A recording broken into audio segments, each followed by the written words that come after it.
ఇది మన రాష్ట్ర ముఖ్యమంత్రి గారు ఎన్నికలకు ముందు ప్రజల్ని నమ్మించి వైఎస్ఆర్ కాంగ్రెస్ పార్టీ కరెంట్ ఛార్జీలు పెంచేసింది.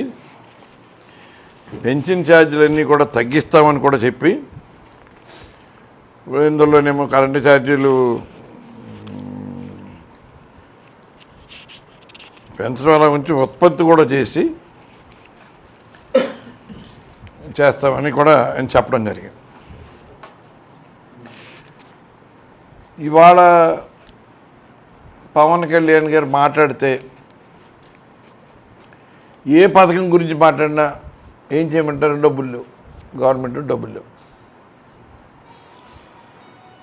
మరి గవర్నమెంట్ డబ్బులు ఏమంటున్నారు? మీరు 2019లో వైఎస్ఆర్ కాంగ్రెస్ పార్టీ అధికారంలోకి వచ్చినట్టుకి స్టేట్ ట్రెజరీలో 100 కోట్లు కూడా లేవు. ఇవాళ గవర్నమెంటు మనకి ఏదైతే కోడ్ ఆఫ్ కండక్ట్ వచ్చేటప్పటికి మార్చి 16 అనుకుంటా, ఆ వేళకి మార్చి నెలలో ఇచ్చే ఫీజు రీఎంబర్స్మెంట్ ఇన్స్టాల్మెంట్కి కానీ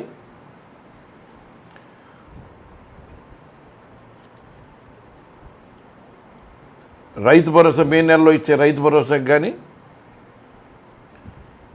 అలాగే 0 వడ్డీకి కానీ అమ్మ ఒడికి కానీ డబ్బులు 7,500 కోట్ల రూపాయలు బ్యాలెన్స్ ఉంచి అప్పచెప్పడం జరిగింది.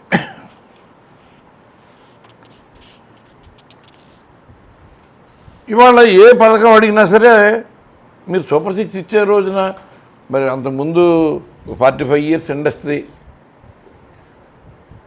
రాష్ట్రానికి ఏ నెలలో ఎంత ఆదాయం వస్తుందన్నది ఫింగర్ టిప్స్ మీద చెప్పగలిగిన మా అనుభవం మీకు ఉంది. మీ మీద పూర్తిగా ఆధారపడిపోయిన పవర్ స్టార్ పవన్ కళ్యాణ్ గారు చంద్రబాబు నాయుడు మీద అచంచలమైన విశ్వాసం ఉందో. సూపర్ 6 ఇస్తే సూపర్ 6 మా ఓటు చేస్తాడు, చేసి చూపెట్టేస్తాడని ఆయన నమ్మి ఆయనే చెప్పాడు. ఇవాళ ఆయన అంటే రోజుకో మాట మాట్లాడతాడు, అది అందరికీ తెలిసిన విషయం. ఇవాళ నిన్న ఏం మాట్లాడాడో ఆయన గుర్తుండదు, ఇవాళ ఏం చెప్తున్నాడో మళ్ళీ రేపుడికి మర్చిపోవచ్చు, అది వేరే విషయం. ఏ పథకానికి డబ్బులు లేవనే మాట తప్ప రెండోది ఏం చెప్తున్నాడు ఆయన? ఇవాళ వరకు ఈ కూటమి ప్రభుత్వం అధికారంలోకి వచ్చిన తర్వాత 67,000 కోట్ల రూపాయలు అప్పు చేశారు.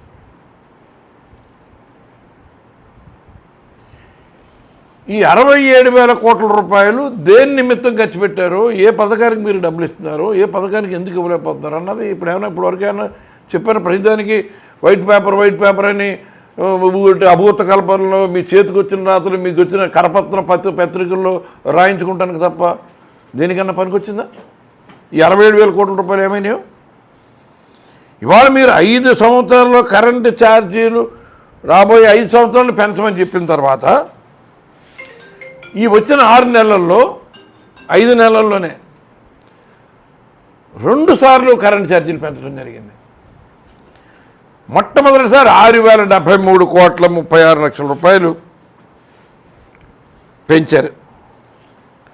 మళ్ళీ రెండోసారి ఇప్పుడు రేపు జనవరి నుంచి వసూలు చేసేలాగా 9,412 కోట్ల రూపాయలు. అంటే ఈ 6 నెలల్లో 15,485.36 కోట్ల రూపాయలు పేద ప్రజల మీద, అన్ని వర్గాల మీద ఈ కరెంటు ఛార్జీల పేరుతోటి భారం మోపే పరిస్థితి తీసుకొచ్చారు. అంటే ఈనాడు పేపర్ రాస్తుంది, మా బాబు ప్రపంచ అంబాసిడర్. దేనికి ప్రపంచ అంబాసిడరు? మోసం చేయడానికి బ్రాండ్ అంబాసిడరా? ప్రజలను వంచడానికి బ్రాండ్ అంబాసిడరా? తెలిసి అది చేయలేమని తెలిసి కూడా ప్రజలను నమ్మించడంలో బ్రాండ్ అంబాసిడరా?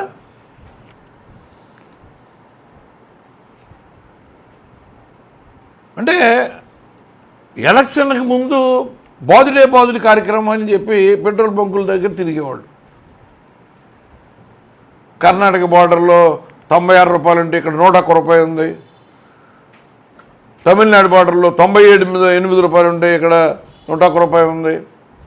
లేకపోతే ఒరిస్సా బార్డర్ ఈ కౌలు చెప్పి బాదుడే కార్యక్రమం చేసామని పాపం 500 కూలికి తీసుకొచ్చి జనాలు పెట్టి కార్యక్రమం చేశారు. ఇవాళ బ్రాండ్ అంబాసిడర్గా ఆయన బాదుడు కార్యక్రమానికి శ్రీకారం చుట్టి కరెంటు ఛార్జీల రూపంలో బాదుడే కాదు, ఇవాళ పప్పు దినుసులు కానీ, వంట నూనెలు కానీ, కూరగాయలు కానీ, నిత్యావసర వస్తువులు కానీ ఏదైనా సరే ఈ 6 నెలల కాలంలో ఎంత రేట్లు పెరిగిపోయినాయి. దీనికి ఎక్కడైనా మీరు ఎప్పుడన్నా దీని గురించి ప్రస్తావించి దీన్ని కంట్రోల్ చేయడానికి ఏమన్నా ఒక రివ్యూ మీటింగ్ పెట్టి ఎక్కడ ఎందుకు పెరుగుతున్నాయి, మనం వచ్చిన తర్వాత పెరగడానికి కారణం ఏంటని ఎప్పుడన్నా ఆలోచించేదని దీని మీద రివ్యూ పెట్టారా? సివిల్ సప్లై మినిస్టరు ఎప్పుడన్నా దీని మీద రివ్యూ పెట్టాడు? ఎప్పుడు ఆయన కాకినాడలో పర్మనెంట్గా కాకినాడలో ఉంటున్నాడు ఏంటో మరి ఈ మధ్యన తెలియదు.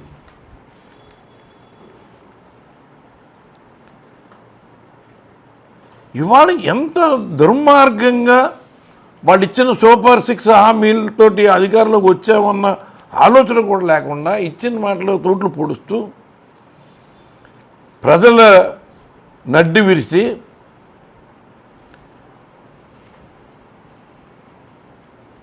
ఇచ్చిన హామీలకి షూరిటీ నాదే షూరిటీ, ప్రజలకు ఇచ్చిన హామీకి నాది షూరిటీ అన్నాడు చంద్రబాబు నాయుడు. బాబు షూరిటీ, భవిష్యత్ గ్యారంటీ. ఏం షూరిటీ ఇచ్చారండి? ఏం గ్యారంటీ ఇచ్చారు? భవిష్యత్తు గ్యారంటీ ఇచ్చారు? రేట్లు పెంచడానికి గ్యారంటీగా మేము పెంచుతామని చెప్పి గ్యారంటీ ఇచ్చారా? ఇవాళ 9,412.5 కోట్లు ప్రజల నుంచి వసూలు చేసేస్తున్నారంటే ఇవాళ మొదట పెడితేమో ₹1.27 యూనిట్కి పెంచారు. ఇవాళ ₹2.19 అదనంగా జనవరి నుంచి వసూలు చేయడానికి అన్నీ ప్రిపేర్ చేశారు. బిల్లులు రెడీ అయిపోతున్నాయి. ఈయనేమో పులివెందులేమో నేను 5 సంవత్సరాలు కరెంటు ఛార్జీలు పెంచను, ప్రజల మీద భారం వేయను, వైఎస్ఆర్ కాంగ్రెస్ పార్టీ 5 సార్లు పెంచేసిందో 6 సార్లు పెంచిందని, ఒకసారి 8 సార్లు పెంచిందని, ఒకసారి నోటుకు వచ్చిన అబద్ధాలన్నీ ఆడి ప్రభుత్వం మీద బురదేసే కార్యక్రమం, ఆవేళ బురదేసే కార్యక్రమం చేశాడు. 2020 మహానాడులోనే చెప్పాడు, ఏదో కరెంటు ఛార్జీలు మేము వస్తే అధికారులకు వస్తే తగ్గిస్తామని మహానాడులోనే చెప్పాడు. ఇంకెంత బొంకారంటే, ఇంకెంత దిగజారిపోయారంటే, ఈయనకి సపోర్ట్ చేసే పేపర్లు ఏ స్థాయికి దిగజారిపోయినాయి అంటే 3,494 మెగావాట్లు విండ్ పవర్కి పవర్ పర్చేజ్ అగ్రిమెంట్లు చేశారు పీపీఏ. యూనిట్ ₹4.84 కొంటామని ఒక 50 చేసేసి ఆల్రెడీ ఇచ్చేసారు వాళ్ళకి ఎంఓఏలు. ఇది చాలా భారం అయిపోతుంది రాష్ట్రానికి. వ్యవసాయానికి మనం ఉచిత విద్యుత్ ఇవ్వాలి, అది కూడా 9 గంటలు నాణ్యమైన కరెంటు మనం ఇస్తామని చెప్పాం. పగలపూట 9 గంటలు ఏకదాటిని మనం ఇస్తున్నాం. ఇవన్నీ కూడా మనం తట్టుకోవాలంటే ఈ చంద్రబాబు నాయుడు చేసిన పవర్ పర్చేజ్ అగ్రిమెంట్లు అన్నీ బోగస్సు, కుమ్మక్క అయిపోయారు. దగ్గర 87,500 కోట్ల రూపాయలు భారం పడబోతా ఉంది రాష్ట్రం మీద అని సెక్కి. అంటే ఏంటి సెక్కి అన్నది? ఏంటి? Government of India undertaking company, public undertaking company. అది గవర్నమెంట్ ఆఫ్ ఇండియా కంట్రోల్లో ఉండేది. దాంట్లో ఎవరో ప్రైవేట్ వ్యక్తులు ఎవరు ఉండరు. దాంట్లో ₹2.49 ఈయన ఒప్పందం చేసుకున్నాడు. ఈయన ₹2.49 ఒప్పందం చేసుకుంటే ఈనాడు పేపర్లో మొత్తం రాష్ట్రాన్ని నమ్మేసేస్తున్నట్టు, లేకపోతే అదానికి దూసేస్తున్నట్టు, అమెరికాలో వీళ్ళకి తాలూకు కూడా ఎవడో ఒక పుకారు పుట్టించేసి అమెరికాలో ఇలా చేసేస్తుందని చెప్పేసి ఇక్కడ పెద్ద పేపర్లో పెద్ద లిస్ట్ వచ్చినట్టు పెద్ద పెద్ద అక్షరాలు తాటికాంత అక్షరాలు రాసి ఏదో అల్లరి చేద్దామని ప్రయత్నం చేస్తున్నారు. ఇప్పుడు ₹2.49 అగ్రిమెంట్ చేసుకుని పవర్ చౌకగా కొనడం తప్ప, లేకపోతే వాళ్ళతో కుమ్మక్క అయిపోయి కోట్లు మనీ లాండరింగ్ వరకు దోచేసి ₹4.84 కొనటం కరెక్టా? ఈనాడు పత్రికకి ఏది తప్పని కలుస్తుంది, ఆంధ్రజ్యోతికి ఏది తప్పని తెలుస్తుంది? అంటే వాళ్ళకున్న ₹4.84 కరెక్టు, ₹2.49 జగన్ కొన్ని రాష్ట్రాన్ని అప్పులు పాలు చేసేస్తున్నాడని చెప్తారా? అది కరెక్టా? 7,000 కోట్లు గోతులు పుడతానికి సరిపెట్టేస్తున్నారా? మీరు ఏంటా మీరు చేసింది? పవన్ కళ్యాణ్ గారు నిన్న మొన్న చెప్తున్నాడు, మేము వచ్చిన తర్వాత గోతులు పుడుతూ మొదలెట్టామని. ఇవాళ తాడేపల్లిగూడెంలో ఏ రోడ్ వేసినా ఇప్పుడు జరుగుతున్న మళ్ళీ నేను ఒకసారి శంకుస్థాపన చేసిన దాంట్లో మళ్ళీ శంకుస్థాపన చేస్తున్నారు, మళ్ళీ కొబ్బరికాయ గుట్ట పనులు మొదలెడుతున్నారు. ఆనాడు నేను తీసుకొచ్చిన రోడ్డు తప్ప ఏది మీరు కొత్తగా శాంక్షన్ చేశారో చెప్పనండి. ఎన్ఆర్జీఎస్ అంటారు. ఎన్ఆర్జీఎస్ కేంద్ర ప్రభుత్వం గ్రామీణ ఉపాధి హామీ పథకం కింద ఇచ్చింది. ప్రతి గ్రామంలోనూ మొత్తం భారతదేశం మొత్తం మీద ఏ గ్రామానికైనా ఇవ్వాల్సిందే. అది అక్కడున్న ఉపాధి కూలీల హామీకి.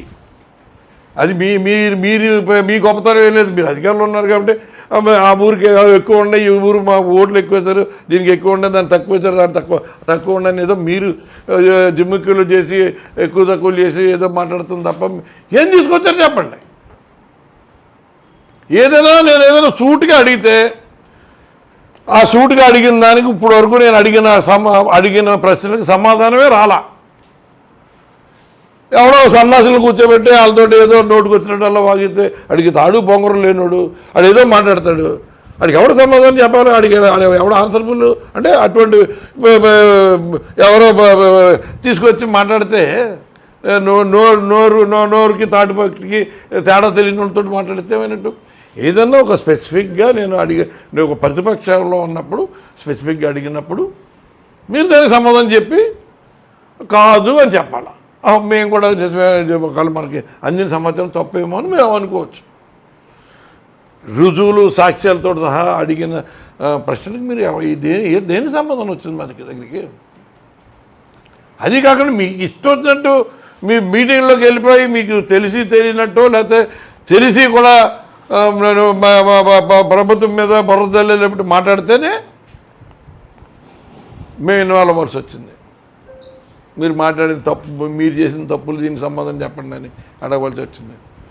దానికి సమాధానం చెప్పుకోలేక మీరు ఎవడో తలమాసిన వాళ్ళు అందరిని తీసుకొచ్చి పెట్టించే ఎంత అంటే ఏం చేస్తారు మీరు?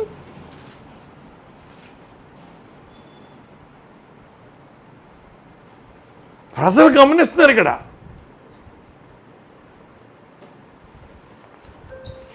ఇంత నిస్సిగ్గుగా రాష్ట్రం ఏంటే మరి ఏమి సిగ్గుపడరా ఏంటో తెలియదు. ఏదో పేపర్లు ప్రజలు చదువుతారు, ఒక పేపర్ కాదు ఇంకో పేపర్ ద్వారా తెలుస్తుంది. ఇప్పుడు సోషల్ మీడియా పెంచి యాక్టివ్గా ఉంది, ఎక్కడ ప్రతి దాంట్లోనే సోషల్ మీడియా పాత్ర ఉంది, ఇవన్నీ కూడా ప్రజలకి తెలుస్తాయన్నది ఆలోచన కానీ సిగ్గు శరం కానీ లేకుండా పేపర్లు రాస్తున్నాయి.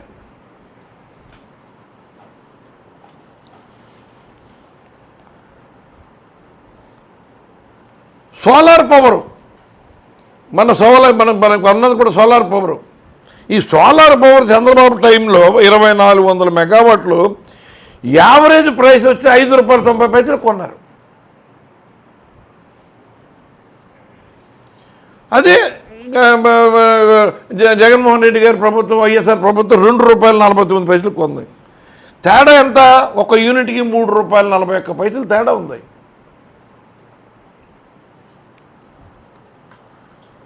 అయినా సరే ఈ పేపర్లకి ₹5.90 మావాడు మళ్ళీ బాగా కొన్నాడు. ₹2.49 జగన్ చాలా తప్పు చేశాడు అని రాస్తున్నారంటే అంటే ఏంటి వాళ్ళు ఏమనుకుంటే అది ప్రజలు నమ్మేస్తారు నమ్మాలని ఏమైనా అనుకుంటున్నారా?